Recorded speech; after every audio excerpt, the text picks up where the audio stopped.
Donna Cryer is the founder of the Global Liver Institute, the GLI, the only patient-driven liver health nonprofit operating in the U.S. and Europe.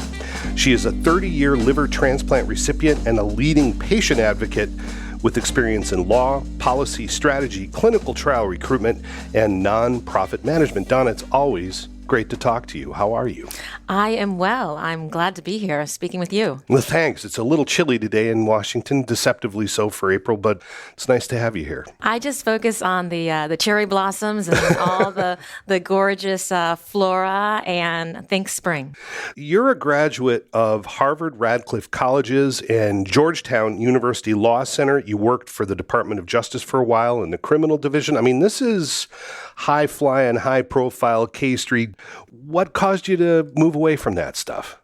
I am very much a high-powered Gucci Gulch. and there may or may not be certain brands in my closet. So, fun fact: I actually was with the last class that was admitted to Radcliffe, and whose diploma, when we graduated, was signed by the presidents of both Harvard College and Radcliffe College. No kidding. So very proud of that diploma for many reasons. And then, yes, did go on to Georgetown Law School. I remember taking the train into Washington, D.C. and seeing the Capitol and just feeling like home. Certainly my legal home, and it's become my personal home for the past several decades. As for the K Street and judicial, I live vicariously through a lot of my classmates, both college and law school, who have done all of those things. And I think particularly at this time in history, it is important to say thank you to all the lawyers in the many different ways. I was looking for someone to do that, Donna. They practice. I'm glad I found someone. Okay. Yes. So I really felt compelled to practice at the Justice Department, to be in the criminal division. I was actually recruited in for some work I had done as a law student in protecting children in an internet environment. So many things that have come full circle in terms of doing public health through law, and then imported into criminal environment. And any conversation that we have in my nonprofit career where we have to bring into the discussion that I was a former criminal prosecutor means that usually the call has gone very wrong, really badly for the other person. And so I try to lead with other skills or other dimensions of my well-rounded education. So instead of doing the high-profile law, which you obviously are eminently capable to do, you decided to go into advocacy. Was this due to the fact that while you were in law school, you discovered you would need a liver transplant? Yes. I had my first diagnosis when I was 13 years old with an autoimmune disease, and it progressed over the course of time into a rare autoimmune liver disease. And so after I became sort of mysteriously ill senior year in college, and was on the hunt for a diagnosis, as many patients with rare diseases are, and know that the journey to a diagnosis can often take years. And so I took a year off after graduating from Harvard and was really almost like full-time working to find a diagnosis. And ultimately, through a very skilled physician who made the time to invest to really put his thinking cap on and also access a network of colleagues, he diagnosed me with a liver disease. And so I was sent up to Johns Hopkins, and within a little over a year, I had both my colon removed as it was becoming cancerous, and then had a liver transplant. So I came to healthcare the hard way, I say, although I'm sure the folks who graduated from medical school think they came the hard way as well. But, from a career perspective, I'm an advocate to my core. It just changed the focus of my advocacy to the transplant system and to healthcare more broadly. You are one of the most positive people I've ever met, and I mean that sincerely when we've interacted 3 or 4 times now in D.C. What is it about this switch in your life that you felt compelled? Because obviously you love what you do and you're obviously good at it. It's a calling. What was the calling? What made you want to switch? I was blessed to survive. And the more I knew about the transplant system, transplantation, the more I recognized how blessed I was. I was put on a medication that at the time was still called FK506. It still had just letters and numbers. Right. Surgical procedures at the era were still new. And so, flash forward 20 years, I was really thoughtful and mindful and prayerful that, was I certain that other patients coming behind me would have the same access to care and innovation that saved my life and, frankly, sustains me today, but really allowed all those things, graduating from law school, getting married, having a family, all the ways I've been allowed to contribute to the world because I had access to innovation at the right time, at the right place. And so I wanted to make sure that other people, families, communities had that same access. And really that's why I turned my career to healthcare and ultimately founded the Global Liver Institute. So you've been at this for 30 years. How much has changed? I mean, obviously, specifically your world, liver transplants and those issues around renal failure, et cetera. How much of that has changed? And also more broadly, just for orphan conditions and rare conditions. How different is it now from 3 decades ago? Unfortunately, not different enough. Okay. There is still no treatment for the underlying rare condition that drove the need for transplantation. It's primary sclerosing cholangitis. Like most rare diseases, it has no treatment. And so the drivers, the incentives, the research environment, the regulatory scheme have made changes around the edges, but not in a way that really has created a steady pipeline of rare diseases in a way that it can create the expectation for patients and families with a variety of rare diseases to have confidence that there will someday be a treatment for them. If you look at the panoply of current treatments for rare and orphan conditions, I know it sounds like an oxymoron, but the reality is it's the large orphan conditions, the 1 in 10,000, where we have treatments. Now, those are only 3-4% of the currently available indications that are orphans. The vast majority, 80%, are for 1 in 1 million, which means in the U.S., with that sort of disease prevalence, you're talking a maximum of 300 people.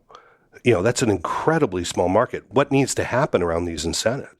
One of the most exciting things that I have seen recently, it was a patient-led discovery and driving physician who found himself with a rare disease, has really made an effort, a focus, a company now to repurpose medications. Okay. So finding those uses for existing medications for other indications, for rare diseases. And when I really think about the most efficient way to, one, extract value from the investments that we've already created, but two, the fastest way to find treatments for as many rare diseases as possible in the shortest amount of time, to me, that's just a really smart strategy to look at drugs that we already have and see if they, with the right amount of research, that they can be applied to additional treatments. But the problem is, and I agree with you 100%, but if you look at a lot of the rhetoric, particularly in the EU, although it's the sentiment is growing here in the United States as well, part of the problem is that particular pathway is under attack among some of the advocacy organizations that are against intellectual property and drug pricing generally, shall we say, some of the protester types. They see that as just, well, this is just another way for someone to extend IP and not genericize. There's an actual attack on this use of secondary orphan indications from primary indications. And I find that incredibly short-sighted. Are you concerned that in the effort to develop policy positions around drug pricing, et cetera, that we're throwing the baby out with the bathwater on some of this stuff? Well, first, let me make sure not to throw any of my other patient advocates under the bus. Sure, of course. People come to patient advocacy through many pathways. Very few of them come through the let me get degrees at Harvard and Georgetown, minor in economics, and focus on the policies before starting an organization. That's a road not often traveled, That's Donna. A road not often traveled. Yeah, it's an N of one, and I'm looking at it, Donna. Come on. So a lot of time when, and it's the reasons why I have a very large advocacy training program, which I'm very excited to say just had a huge meeting in the UK for the first time, training patients and families to give them this grounding so that they do understand, because often their passion is in the right place, but their understanding of the mechanisms of the systems or the policies or the incentives are not there. So I think that people who understand the consequences of policies that have come down, that have resulted in where we are now in terms of not having second and third indications, or where it can seem on its face that preservations of certain, patent lives or things are gatekeeping. I think that's why I'm, particularly adamant about having patients and physicians and policymakers all in the same room together to understand what are the real barriers, what are sort of fake, what happens if you change something, because I think we have a lot of well-intended, both from the advocacy side and from the policymaker side, but we have then unintended consequences that either in the near term and certainly in the long term do not benefit patients, do not benefit our economy, do not benefit having a robust healthcare ecosystem.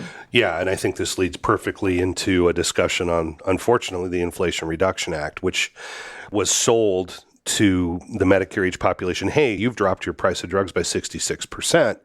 And this was sold as a benefit. The reality is we're seeing enormous impacts because companies are starting to avoid drugs for the Medicare age population. Now, that deals with all indications. What about from the rare orphan space? Mm-hmm. You are here. I'm talking to you because you have an effective treatment. Right.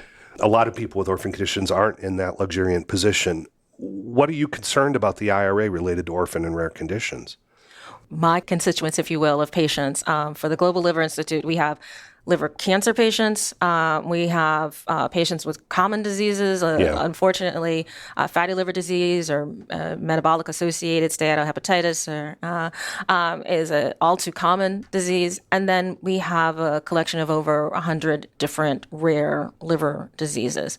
And that doesn't even, start to talk about the liver cancers that metastasize and are rare cancer. So we cross over those as well. And I would add a layer to that too, because, complexity is always helpful. Yeah, of course. And this town loves complexity. We love complex solutions to complex problems here. So let me just add on that. I truly believe that having, a successful health outcome for an individual will usually take excellence in diagnostics, surgical options. I, as an individual patient, am on biological medications. I have, infusions, injections, and small, pills. And so it's not as simple as saying, oh, well, to protect cancer or rare, we need one type or one formulation for one age group. It's going to need more than that. And I think the importance is to keep the flexibility and the nimbleness and the ability of our drug manufacturers and device manufacturers to be able to pivot and to be able to respond to patient needs and to their research opportunities. And any policy framework that doesn't allow that full range of innovation will, by definition, negatively impact care. So yes, our patients are often covered under Medicare or of a Medicare age, but we have patients who are in Medicaid because they're pregnant women with liver disease or infants and children, working age populations who might be covered under the Affordable Care Act plans or have private payers, and so look to Medicare, as a symbol. What happens under the IRA and under, I'm using air quotes, under negotiations, will affect everyone. It's a real problem, too. I'm seeing a bifurcation in the advocacy and the orphan community. There was just a study published a couple weeks ago by an advocacy organization in town, and basically the whole tenor of the report was, hey, 95% of all orphan drugs, it's not going to be impacted by IRA. Who cares? We don't really need to worry about it. And I just about, fell out of my chair, because it's like, yeah, but what about late-stage cancers? What about non-responsive liver cancers that have a rare subtype that you don't currently have an effective treatment? 80% of accelerated approvals were oncology products targeting late-stage cancers. Now, why is this important? Because rituximab is a hugely effective therapy, and I'm just going to, this has nothing to do with liver care per se, but if we look at leukemia, for example, DLBCL lymphoma, rituximab cures 2/3, 70%. But what are we just saying? The rest of the 30%, sorry, tough luck. That's on you. Sorry, we don't care anymore. It seems rather foolhardily close-minded. It's very easy to focus on, what condition you have. And I always add, at this time. Right. Because you never know what you might be diagnosed with tomorrow. And then that's still very, very self-centered. I just think that helping the advocacy community succeed as a whole through partnership and collaboration and increased understanding sometimes means standing down from your own issue. It also means, in this case, just sort of broadening your time horizon. If you are the type of condition that, you're the first indication, all may be well with you.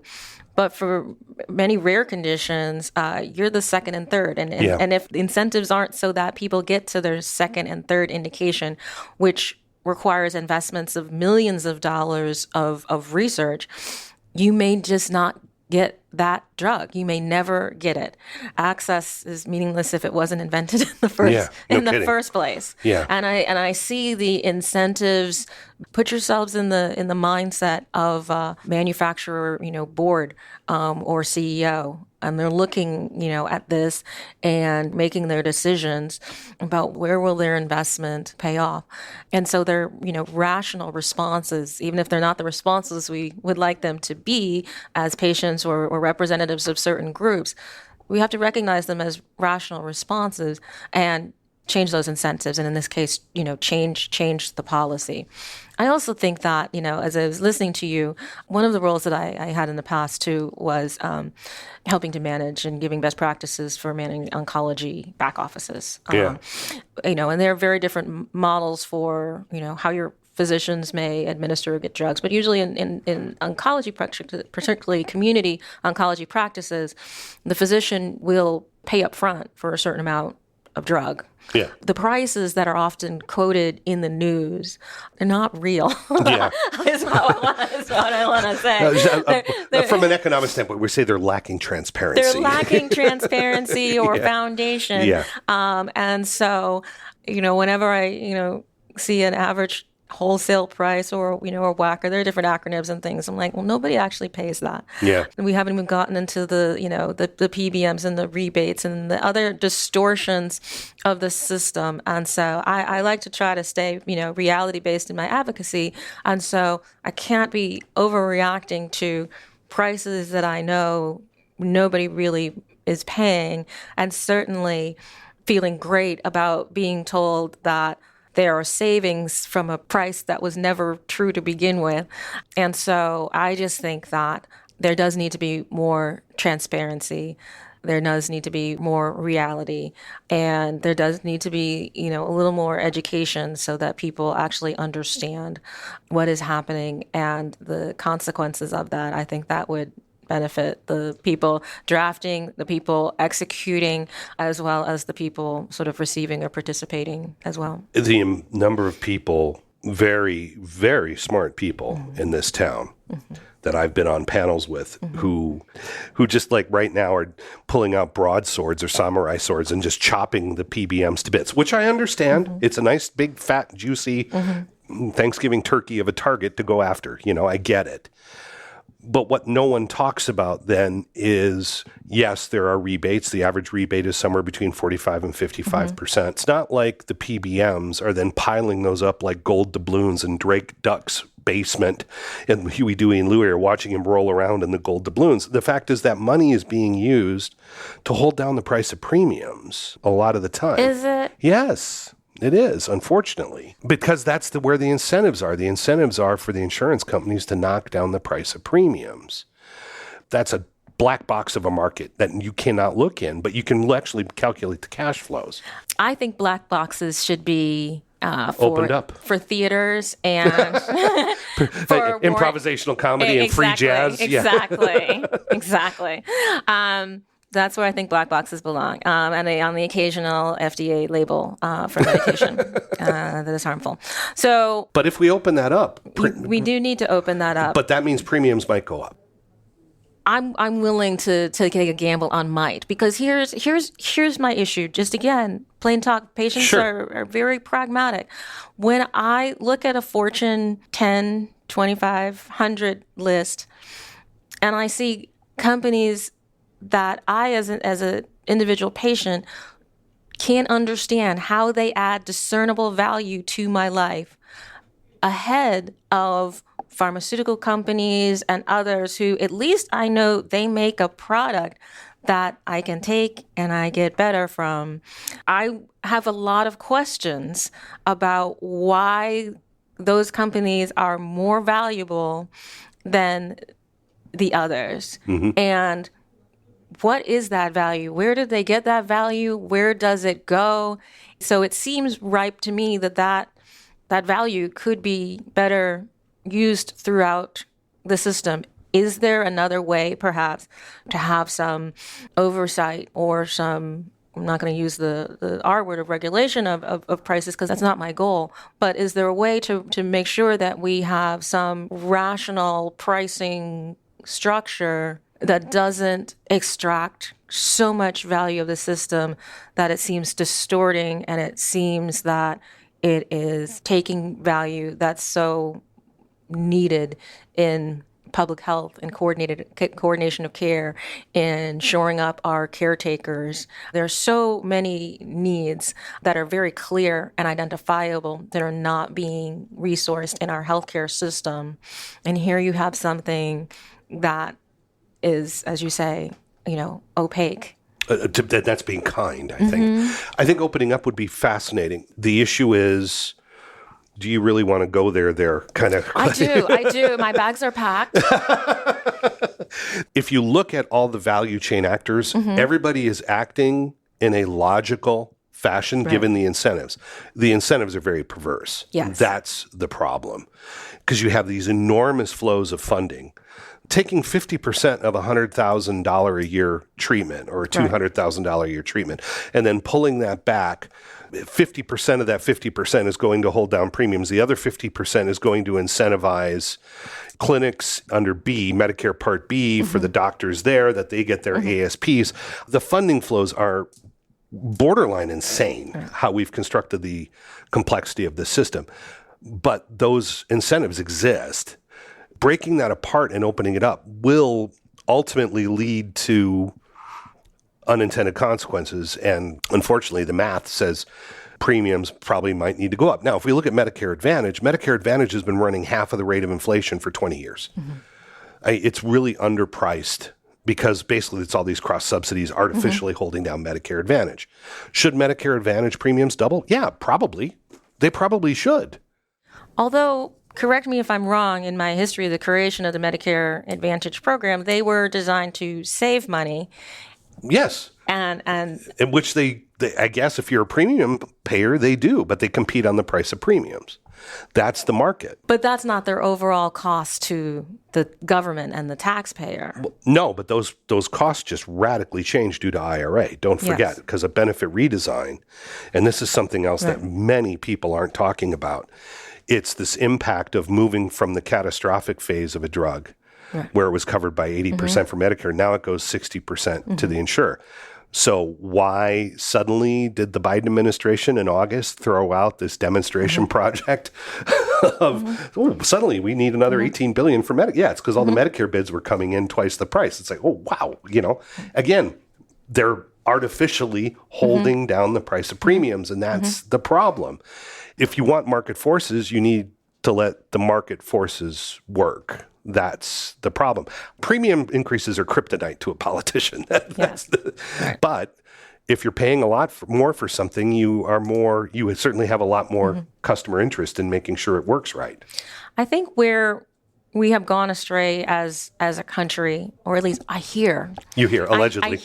I hear where we have gone astray a little bit as a country over the time in terms of how we pay for healthcare is defragmenting and keeping it so far away from the end user. From people. Yeah, 100%. So that, because as a leader of a patient advocacy organization, not just a patient myself or a patient advocate, but as a leader of a patient advocacy organization, I feel a sort of responsibility for the entire process. Yes. So where I can understand the attractiveness of a zero premiums, zero copay, I know that that's the delivery of that health care to that person was not zero.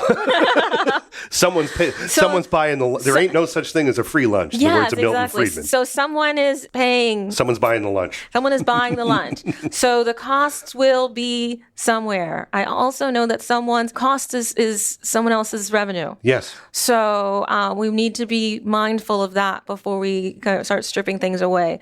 So I want us to understand what is the healthcare that we want. And how do we create the right incentives and the right and best actors to help people get there? As patients, I say patients are the best, waste, fraud, and abuse examiners. Because I look at my care and the bills, and I was like, so it would cost. Let's take something really simple. I'm like, so I could get that saline at home for $70. Or I could get it in the hospital for $7,000, and I'd rather be at home, and it's cheaper. Why am I not aligned here with the payer? And you work with me so I can get this at home. I had a European once ask me to describe, because the Europeans are just mystified by our healthcare system, which I completely understand. Yes. So can you explain American healthcare to me? Yeah, sure. Okay. You go and buy a Mercedes. So you walk on the lot and you go to the dealer and you say, I want that Mercedes. And the dealer says, okay. And you say, how much is it going to cost? I can't tell you, but I'll send you the bill. It's going to come to your house. So you go home 2 weeks later, a bill comes for that Mercedes for 500,000 euros. Okay, so you get a 500,000 euro bill for that Mercedes. You then take that bill to your car insurer, and your car insurer says, thank you, we'll take care of this. And then another 2 weeks, 3 weeks later, another bill comes from your insurers for $51,000. And that's what you pay for the car. That's the American healthcare system. Yeah. This is the problem, because the person that we should be selling and directing to is not actually the person that the system is directed towards. And we also penalize someone who does need the Mercedes. They have cancer or they need a transplant. They need Mercedes level care.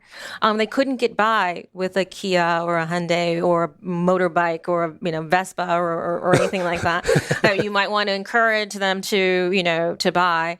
They need that big expensive vehicle. They couldn't have predicted. They didn't know they needed the Mercedes. They didn't know that they were going to need the Mercedes. They were going to the lot to get an Opel. Exactly.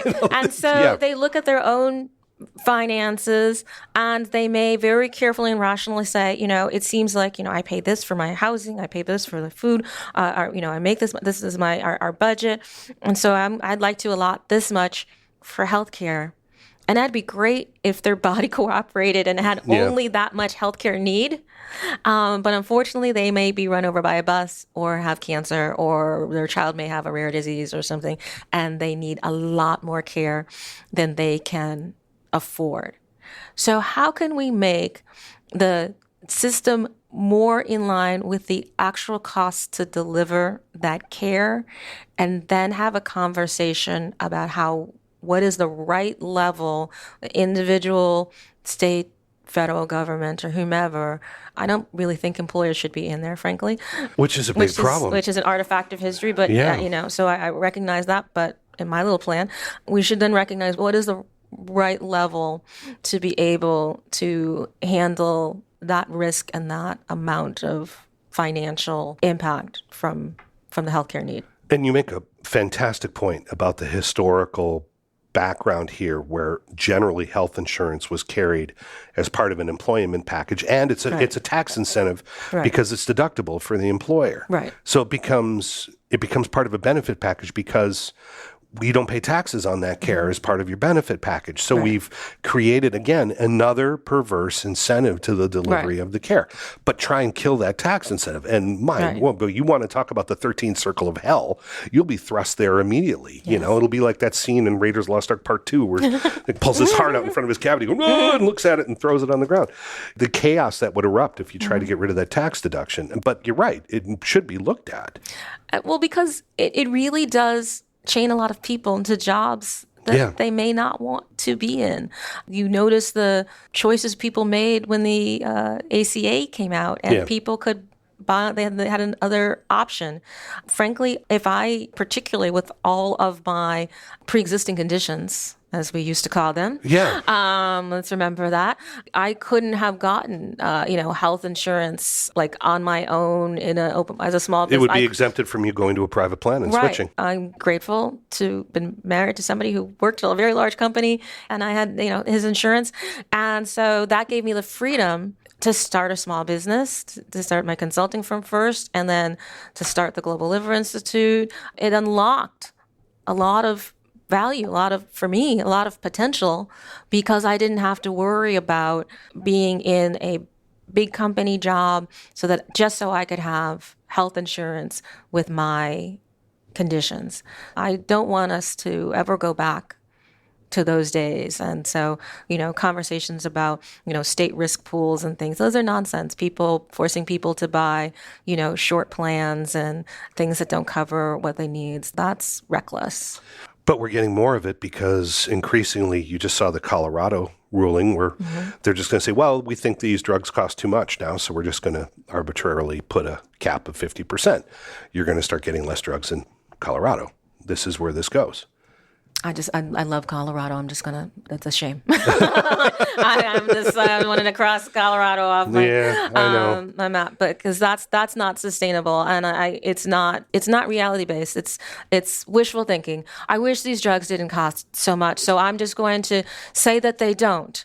That is not a rational or responsible way of dealing with this larger issue. Neither is, I would say, international reference pricing, or just saying, we're going to take the price that you give France, because France's system did the work, and so we're going to take France's price, and that'll have to be our price. That's not rational either. Yeah, for someone who's done a lot of work in Europe and France, that comes at a heavy cost. Cancer drugs aren't arriving now for 400 or 500 days after EMA approval, which is already a year later than FDA approval. So you're talking 3-4 years. Alzheimer's drugs, the class of drugs, the monoclonal treatments for amyloid plaques, they were just approved 6 months ago. We've had them in the U.S. since 2021, 2022. There are real costs to this. And I respect the work that goes into those systems as a global organization. We have worked closely with those systems to, provide more holistic evidence on the impacts that medications play on people's lives and the savings that they can have in terms of allowing a caregiver to go back to work, and a lot of different ways of really looking that information and entering that into the decision making that's right for that population and for those countries. I simply say that we have to do the work for our country. And if it is important that we maintain our role as an engine for innovation and the jobs that entails in having research and development functions here in the U.S. and clinical trials here in the U.S. on U.S. populations, so that the drugs can have evidence to work in U.S. populations, then we have to make that investments. And so, right now, NIH is in crisis. Yeah. Academic research organizations are in crisis. That is certainly not the way to make America the greatest in creating health innovations of the future. What are you hearing about NIH from the people you're working with? Existential screams. Existential. So not metaphorical screams, but I hear actual. you hear we actual live screams close, so sometimes there are screams. Yeah. But I feel the heartache of people who have devoted their careers to medical research. I feel the confusion and loss of people who are let go with basically, no notice. I feel the righteous indignation and of people insulted who have been told, go get a real job somewhere where you do value, where people have devoted their entire careers for much less money that they could make outside of government to create the cures of the future and the processes. It's the whole teams that are involved, not just the research scientists, MDs, PhDs, but everybody involved in their laboratories and in the functioning of that. I hear from patients who were just about to enter a clinical trial that their trial was closed, and that may have been their last option. They may not live. I hear screams both existential and quite real. I use the term, there's some bells can't be unrung. Yeah. But there are things that are happening right now where you turn the electricity off because the check doesn't flow, and you lose those stem cells, or you lose those cells, or that whole experiment line. And so you may never be able to recover that research, and you may never be able to recover that young researcher who then chooses to go into another type of career and may never come back to searching and research science. Should there be some level of accountability for the mismanagement of the COVID pandemic? I think that there should be accountability not only for yesterday, but for today. And going forward as well. I hear you. I think that overcorrection, if that's the intent, is not responsible. I think you, in these positions, you have to be, you're human, so you're not always going to be right. Yeah. So you do have to be humble, and you do have to acknowledge. And I do appreciate, I was listening to the audiobook because Francis Collins' voice is so lovely.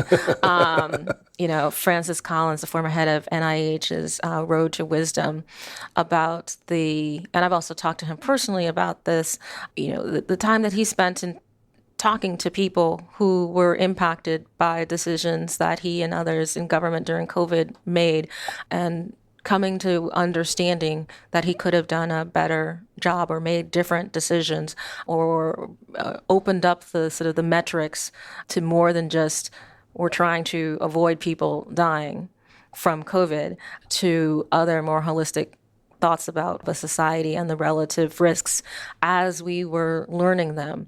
I also think that we should not be punishing and pushing out people who created vaccines at literally warp speed and gave us a model for, yes, we can come together and put out something amazing and life-saving in a short amount of time based on research that had been going on for a while, but really putting together in a new way and eliminating a lot of regulatory barriers and bringing both scientific resources as well as monetary resources in new ways to get something that was highly, highly effective. So I think accountability also should be paired with recognition of what worked, what didn't work, what we should do moving forward in a very thoughtful way, strategic way, a responsible way. I think the big problem now, the hostility towards the mRNA platform broadly, is really impacting some very, very good opportunities for new treatments in cancer. And I think that's what's really dangerous now. We've basically rhetorically polluted to a substantial part of the U.S. population the ability to ever roll out an mRNA platform. for an indication for novel cancer treatments. And that, to me, is a disaster because there are some really exciting and interesting clinical trials ongoing now in early phase 2 that may, and I've spoken to several of our clients, that may not ever get developed because of the amount of blowback on mRNA broadly, because it got so politicized. And that is just such a damn shame. I've spent a lot of time in communities explaining vaccines themselves, how they work, how they don't work, and how vaccine development happens. And I explain it to mostly communities who are, like me, immunocompromised and very vulnerable both to diseases that are out there, but also, in all honesty, react less to vaccines, which one of the points I was very forward with our medical community to admit to transplant recipients and others that we may need a third vaccine to actually have an effect. So I think that most things are cured with high-quality, fact-based conversations. People seem to want to have their own facts as well as their own opinions. I don't think that's ever going to work out well for anybody. And so I've talked a lot of people through what do they think about vaccines, what have they heard, and countered it with firsthand conversations and experiences with the people who are actually making them or people who are actually taking them. And I think that we also cannot be ahistorical. Yeah. When Mitch McConnell oh God, wow. voted the way he did, it's because he remembered polio. Yeah. The fact of how horrible it was to have children, communities, a country unnecessarily affected with polio guided his vote appropriately. We have measles now throughout Texas, throughout the United States. It is not the usual cases of measles. This is not the usual level of measles. The usual level of measles is none because children get measles vaccines. And you have people refusing to vaccinate their children. Yes. And so is it a backlash to perhaps that doesn't make it right? It makes it understandable. But it means that we need to be working even harder with people who are trusted within those communities to explain what is actually necessary. And I think it's that issue of trust, why you're seeing the politics. Right. You think we've lost it. I think, unfortunately, that trust has been blown with a howitzer, unfortunately. And I don't know, it's going to take a long time to get it back. It's a catastrophe. I think everybody has somebody that they trust. Well, I don't know. Most people, Duane, have someone that they trust. Donna, of course, Donna. And so it may not. We may not have the bully pulpit anymore. But I do believe in expertise. I do believe in experts. But I also believe that expert might be at the end of your church pew. Yeah. And we need to find people who are willing to learn the science, as I am so proud of my patients who become patient advocates. They have to learn the science. They have to learn how the system actually works before we unleash them to then talk to send them off on the world. Send them off to talk to other people, And so I think there's a responsibility to be excellent if you want to be good. William Deming, the researcher, his comment was, "In God we trust, all others bring data." And yes. that's kind of that's my motto, basically. Getting back to the Inflation Reduction Act, 60% of the population that has liver cancer, roughly 2/3, are over 65. We've been talking a lot on some of these ancillary impacts, both on the politics of today as well as some of the impacts of the Inflation Reduction Act. Are you seeing an impact on this elderly population? Are you seeing research impacted right now? Are you seeing less? Yes.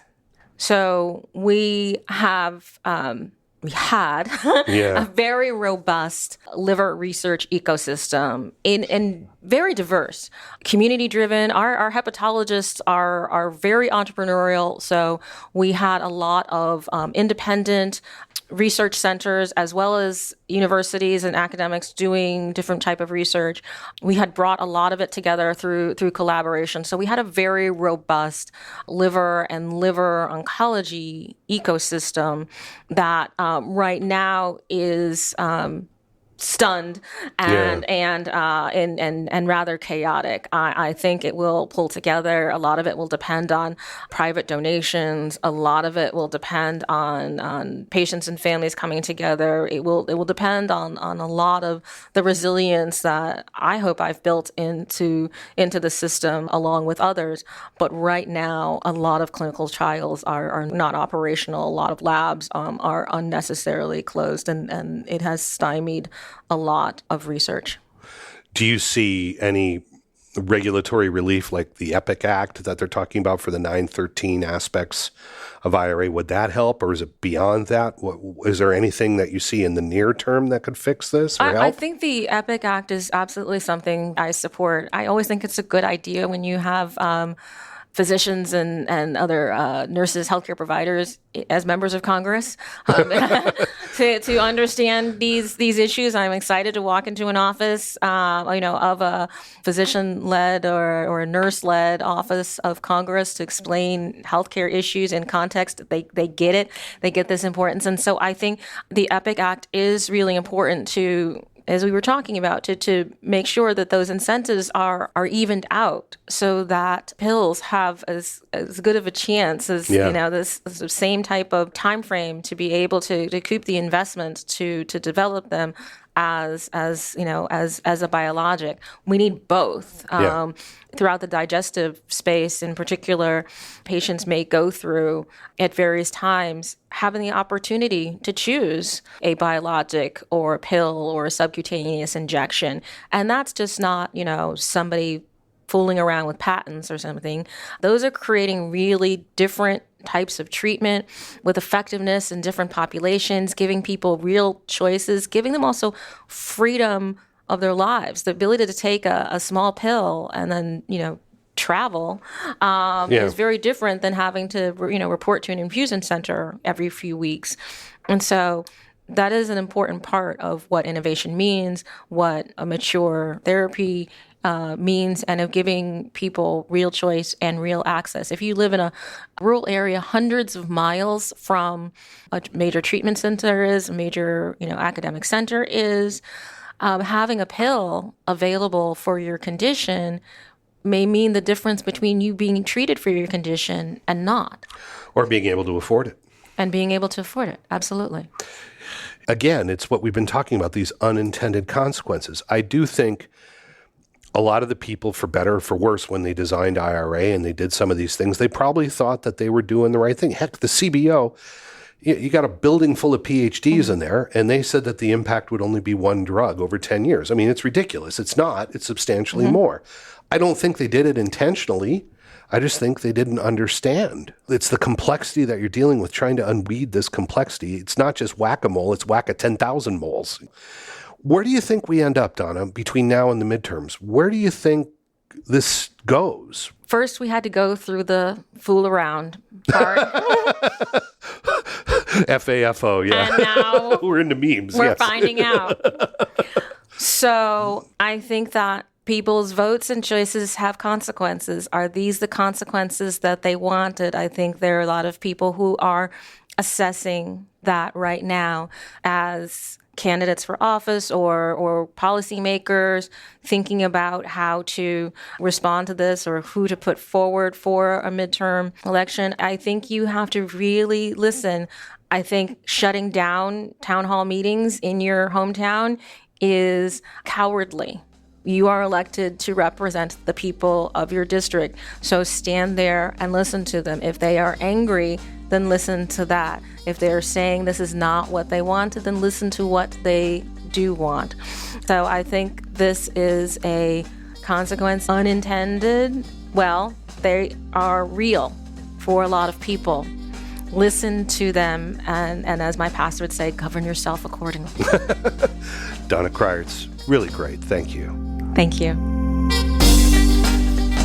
The producer of the Vital Health Podcast is Duane Schulthess. Our editor is Mark Brodeen. Our project manager is Caden Drake. The Vital Health Podcast is a production of Vital Transformation, LLC, copyright 2025.